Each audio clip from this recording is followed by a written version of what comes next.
One thing about life is that we may not always know all the steps of our life, but it's important to recognize that when God created us, He has got a purpose for us in our lives. He has everything in place. In other words, we are not accidents. We are created for a purpose. Just like if somebody's having a need, they first have to get a need, and then out of that need, they can create a position and advertise that position for somebody to fill it. So what happens, the person who is having a need has gotten what he needs, the person who is going to come in to fulfill. That's the job requirements. So when God was putting us together and having us come on the earth, be born, it was like there was everything that He needed us to do. So many times people are worried, what am I going to do? Where am I going to be? All those kinds of things. It's an important thing, but if we trust God, He's going to direct our steps. So this brings my story of coming to LeTourneau University. I never knew that there was your LeTourneau University anyway. I never even heard about it. When I was in Africa, before I came over here, I didn't even think I would be here. But somehow, God orchestrated events. After I finished my doctorate, I got a postdoc position in the University of California, Irvine, in the Department of Public Health, from where I went to the University of California, San Francisco, in the Department of Infectious Diseases. So after doing my postdoc for some time, I felt like I need to use my skills to share them with some other people and with a Christian perspective. So as I was there, I began looking for positions. And late night, I was tired, as a postdoc with a lot of tiredness. I saw this job advertised on Academic Keys, and it was LeTourneau University, Texas. I realized a Christian university. I looked at it, and I saw that this should be a great place for me. So I applied, and I was invited for the interview. But there was something which was very striking when I came over to LeTourneau University. The environment, the people, anybody whom we would see, there was something different and welcoming in this place. So I felt at home in LeTourneau University. I just felt at home. I felt this is the place that I need to be. And the interview went, and God got me here. So I'm teaching biology, microbiology, and cell biology. And one of the things in our department, we are actually doing authentic research. We are having our students do real research rather than the cookbook kind of work, which was something which is pertaining to the idea that I had as an undergrad student, because I had a professor who initiated me into research, and I got so ingrained in it, and I got hooked onto research. So it's quite boring to do things where you always expect the answer. But this research brings in some kind of uncertainty, some kind of determination, some kind of grit, and it trains you in a lot of critical thinking, which is a skill that is lacking in many parts of the world right now. So our students are able to go through this exciting journey of scientific discovery. They are able to learn real life skills which are going to be used when they go out of this place. They know how to troubleshoot. They know how to deal with frustrations of experiments failing.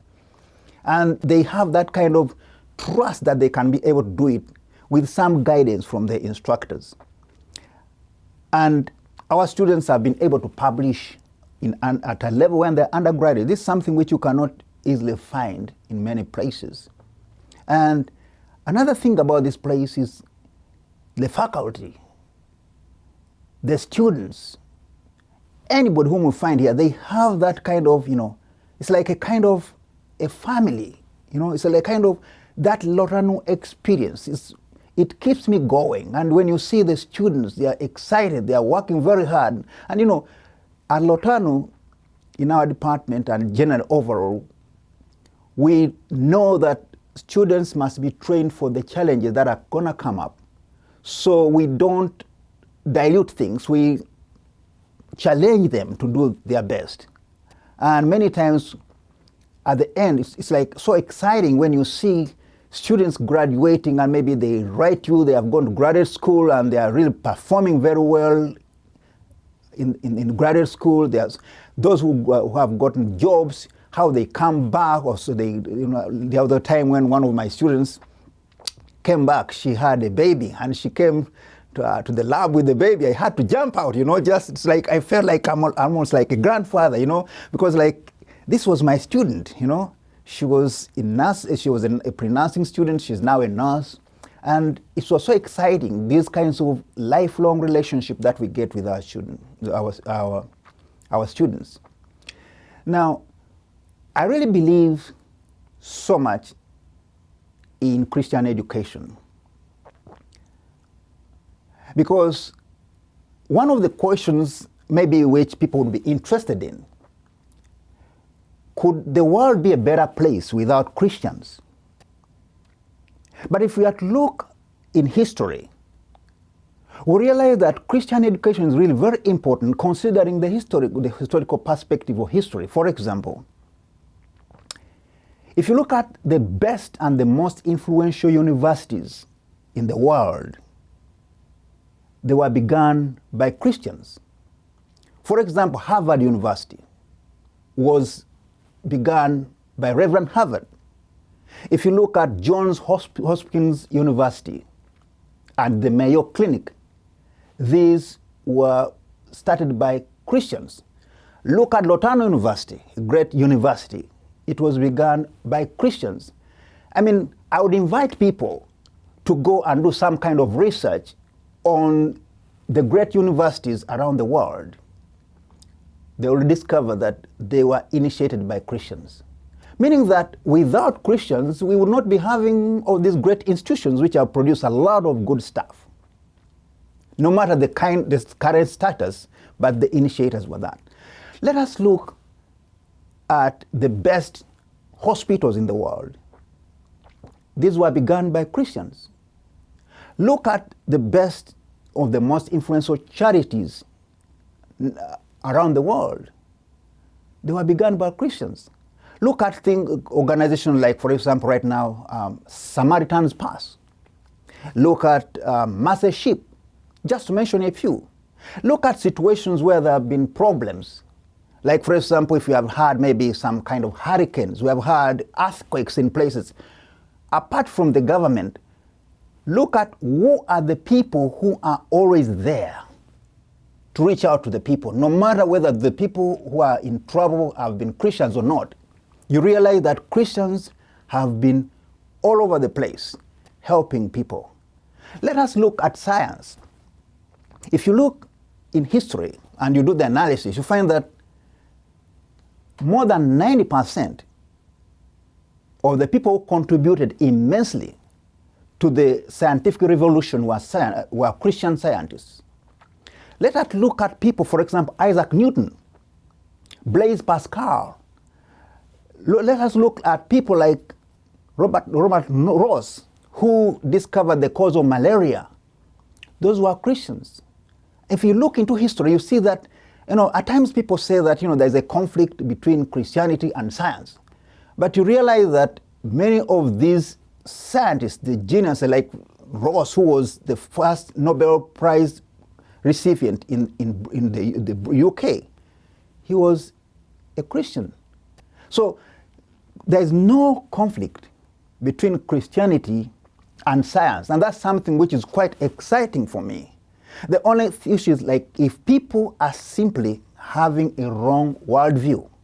But if you have to look at facts, and we look at them in real and vast way, we find that there's no conflict. And history tells us from the people who started that kind of thing. If you look at human rights, the people who are playing a key role in human rights were largely Christians. I will mention Corrie ten Boom. I'll mention Reverend Dr. Martin Luther King Jr. Those were Christians.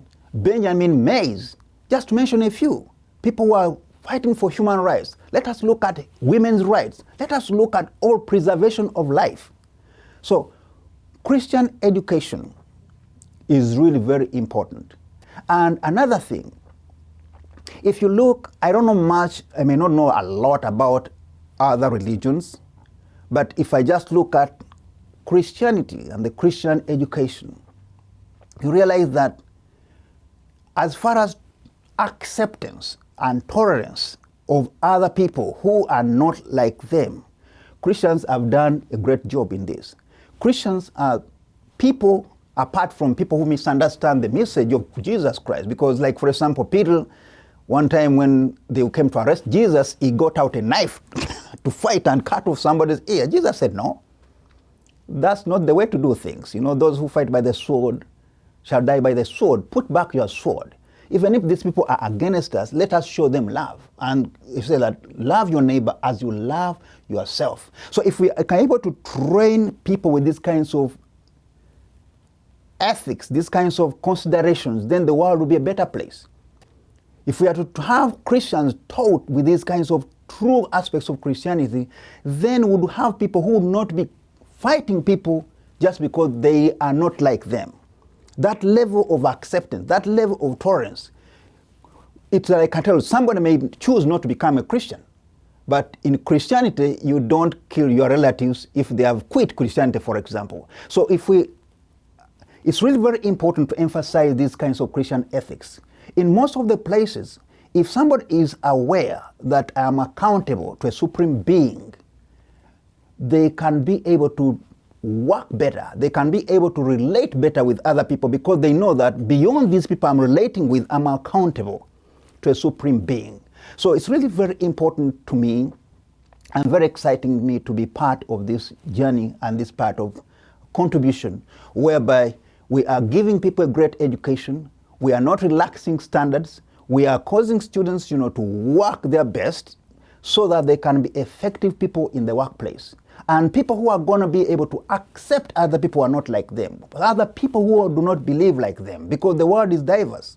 But who will show the love of Jesus Christ? Who will show the love of God out to the people? Because the world is hurting. People are being rejected, all those kinds of things. So, and people who will go out there, students who will go out there in the workplace and they can be relied on by their employers. Because beyond the employers, our students, our alumni will be able to know that besides the employer, I'm accountable to God. I'm accountable to a supreme being. So I will do the best to be the best employee for my employer and also to create unity and love and pass on the love of Jesus Christ to the hurting world. So it's quite exciting. LeTourneau University is quite exciting. It's a wonderful place. I've enjoyed my stay in this place and I'm focused. I'm focused because I see that this is not just a job, but a call to serve. I'm not here for the money. I'm here to serve God and to serve my students and to serve my fellow faculty and other people whom God will allow me to touch. So it has been exciting. Like, for example, where students live, they keep in touch. There was one time one of my students was their dog was sick and cold, So we need to pray. We need to pray about our dog. They're going to be put down. We prayed and the Lord healed that dog, So many exciting things, answers to prayer, crying together with our students in offices and doing all these kinds of things. It's a community and it's quite exciting. And I thank God. I would invite everyone to be part of LeTourneau University or associated with it, if it were possible for you. And may God bless you.